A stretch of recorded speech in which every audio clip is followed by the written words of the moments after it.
Assalamualaikum warahmatullahi wabarakatuh.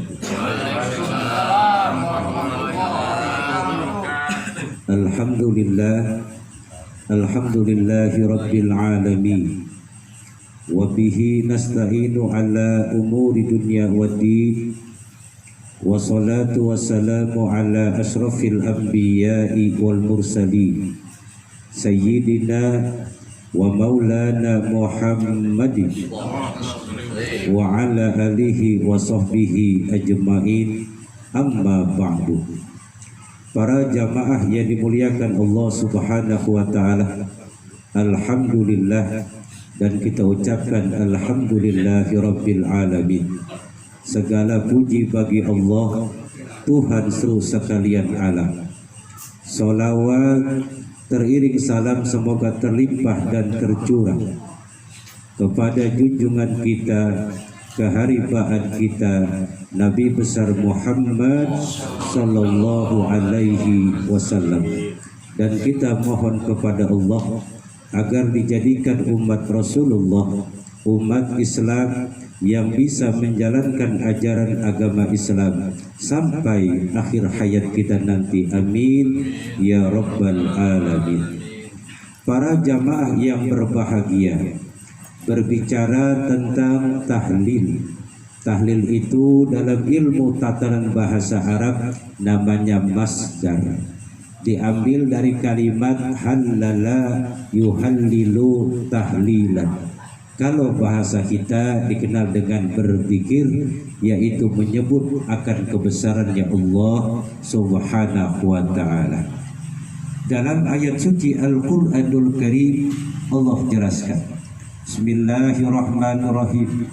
Kullu nafsin dha'iqatul maut wa kullu syai'in halikun illa wajhah. Setiap yang bernyawa pasti akan mengalami yang namanya kematian, dan yang kekal abadi hidup selama-lamanya cuma Allah subhanahu wa ta'ala. Dan dalam hadis baginda Rasulullah sallallahu alaihi wasallam bersabda, al-mautu babu wa kullu nas dakhilun. Kematian adalah merupakan sebuah pintu, dan pintu kematian akan dimasuki oleh insan yang bernama manusia. Para jamaah yang dimuliakan Allah subhanahu wa ta'ala, sejarah kematian. Dulu ada seorang nabi yang bernama Nabi Allah Ibrahim alaihissalam, di mana Nabi Allah Ibrahim alaihissalam mohon kepada Allah. Nabi Allah Ibrahim munajat kepada Allah. Nabi Ibrahim meminta kepada Allah subhanahu wa ta'ala.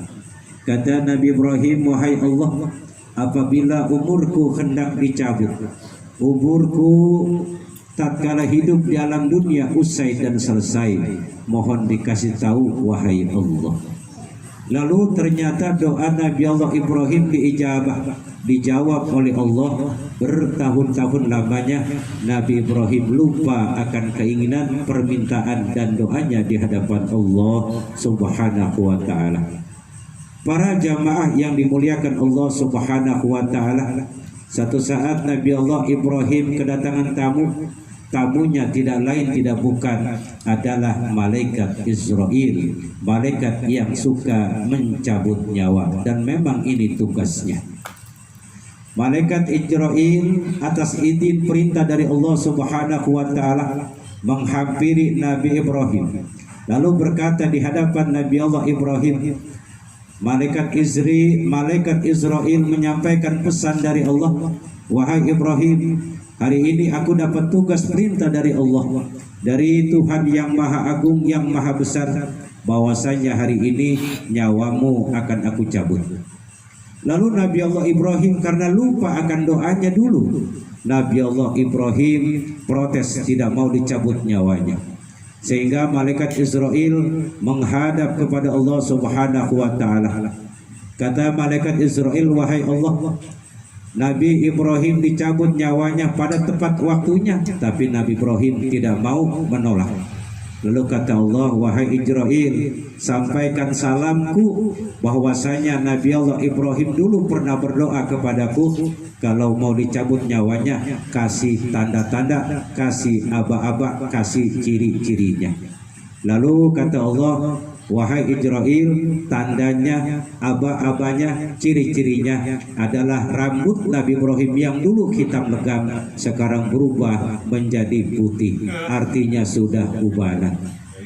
Karena perintahnya Allah Subhanahu wa taala, malaikat Ijrail menghampiri Nabi Ibrahim lalu berkata di hadapan Allah Subhanahu wa taala, artinya Nabi Ibrahim sudah pede karena dapat memo dari Allah Subhanahu wa taala.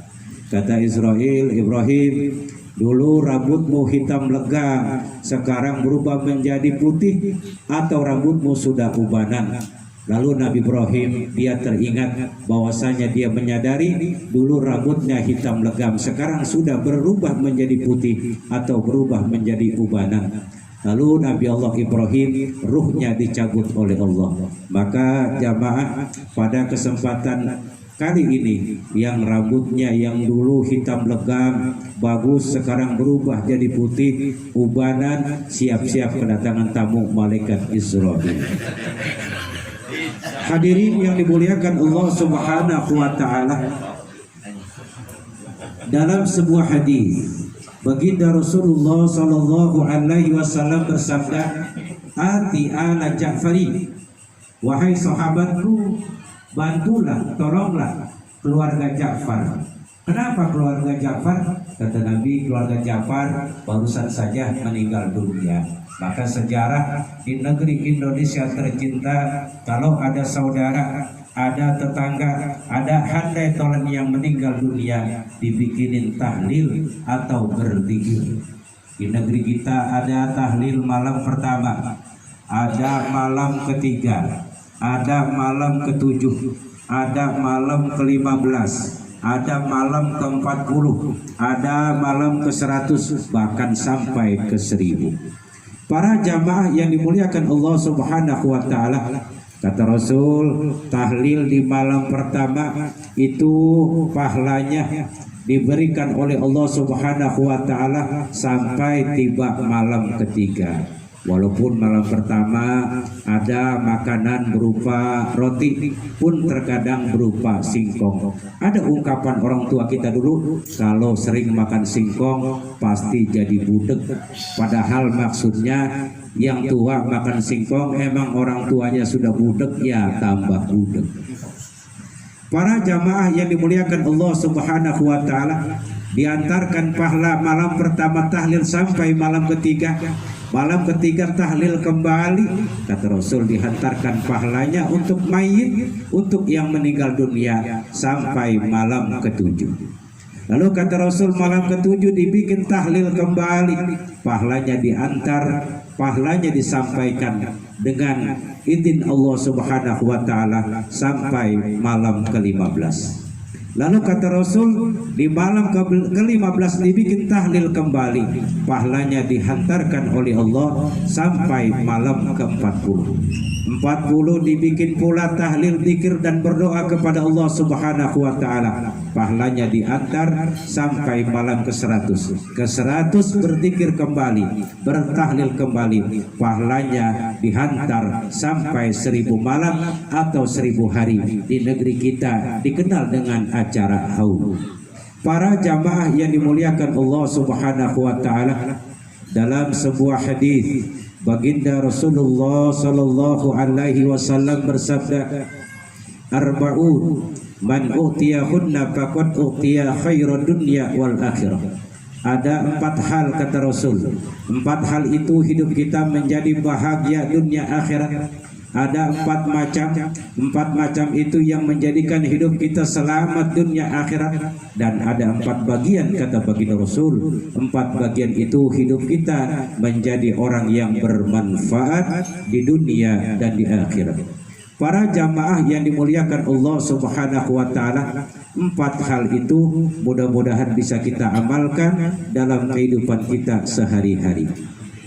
Para jamaah yang dimuliakan Allah Subhanahu wa taala, Yang pertama kata Nabi, yang menjadikan hidup kita bahagia dunia akhirat, selamat dunia akhirat, berkah dunia akhirat, bahkan manfaat di dunia dan di akhirat. Yang pertama kata Rasul, lisanun dzakir, lisan, lidah, mulut yang pandai berzikir, pandai berucap la ilaha illallah Muhammadur Rasulullah.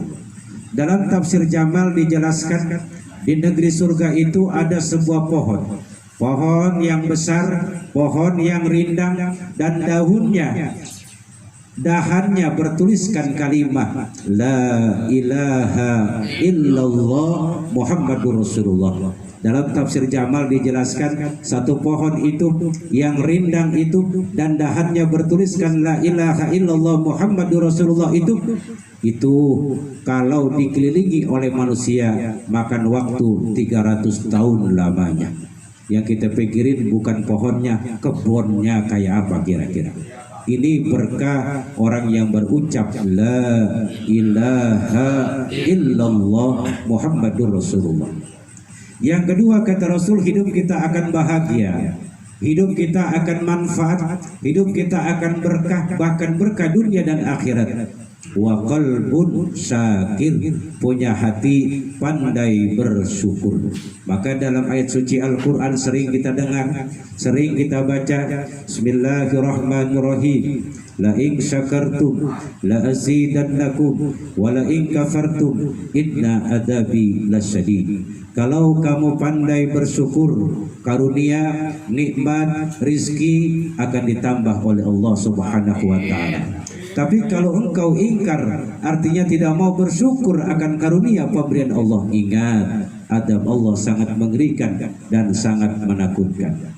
Dalam ilmu akhlak, tata cara bersyukur, tata cara berterima kasih ada dua. Pertama, bersyukur, berterima kasih kepada Allah. Kenapa demikian? Karena Allah sang pencipta.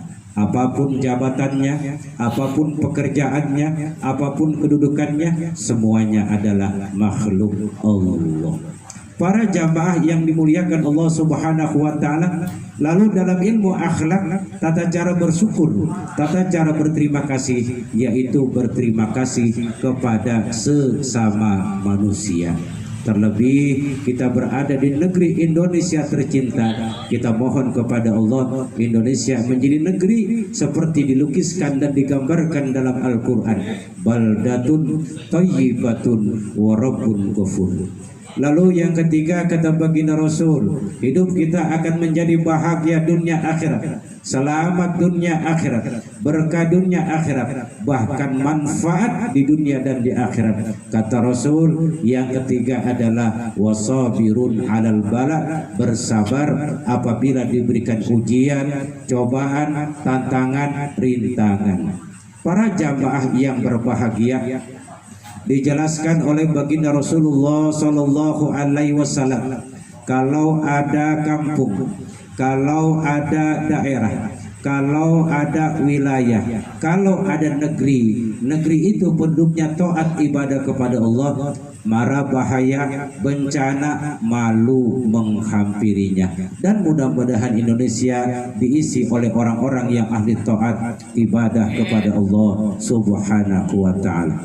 Para jamaah yang dimuliakan Allah Subhanahu wa ta'ala, bersabar seperti ajaran baginda Rasul, ajabtu lil mu'min inna amral mu'min kullahu khair. Aku kagum kepada orang beriman, sebab orang beriman diberikan karunia, orang beriman diberikan kelebihan, orang beriman diberikan keutamaan, orang beriman diberikan rizki. Dia ucapkan alhamdulillahi rabbil alamin. Bersyukur itu kata Nabi, balasannya surganya Allah Subhanahu wa ta'ala. Para jamaah yang dimuliakan Allah Subhanahu wa ta'ala, kata Nabi, ajabtu lil mu'min inna amral mu'min kullahu khair. Aku kagum kepada orang beriman, sebab orang beriman diberikan cobaan, ujian, tantangan, dia pandai bersabar, dan bersabar balasannya surganya Allah Subhanahu wa ta'ala. diukur oleh ulama, mana lebih besar pahala orang yang bersyukur dan orang yang bersabar. Dijawab ulama, lebih besar pahala bersyukur. Kenapa? Umumnya manusia diberikan karunia rizki pada lupa kepada Allah Subhanahu wa ta'ala.